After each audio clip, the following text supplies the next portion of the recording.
Hello, ladies and gentlemen. I did mix in Spider-Man's story into Peter's story, but I'm just going to make a better version of Spider-Man's story. So Spider-Man came from wanting money. Yeah, so Peter wanted to get money out of this. So he decided to create a somewhat costume, and as soon as he did it, he actually decided to do street performances where he has a hat down there and they give him money for all the tricks he did, which he jumped around, he web slinged, and everything else. You got a rich guy who came up to him and said, I'll pay you $50 for a party, but you have to get a brand new costume, and that's when he created a brand new costume. And also came up with a name, which I think he already had a name, but he came up with a better name.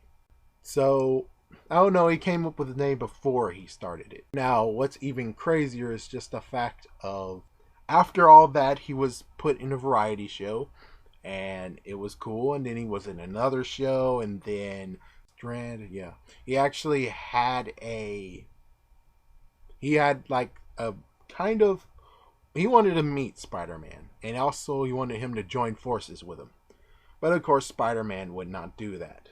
Anyway, Spider-Man had some heroics. The fact that he actually caught Uncle Ben's murderer.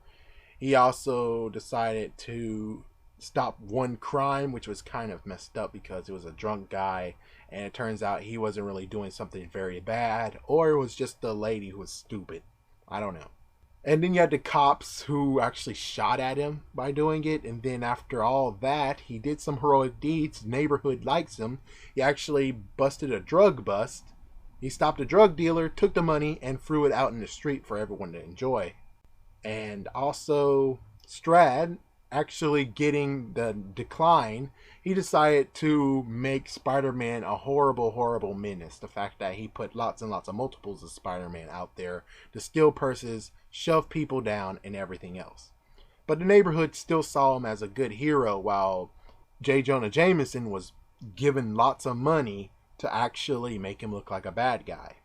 Luckily, MJ was on his side, and he saved MJ from being raped in a junkyard.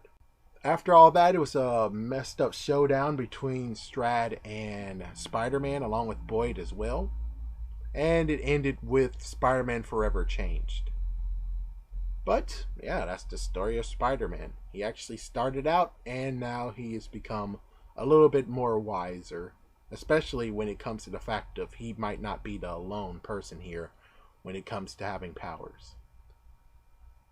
So that's all of Spider-Man's story. I'm going to whip out. Peace.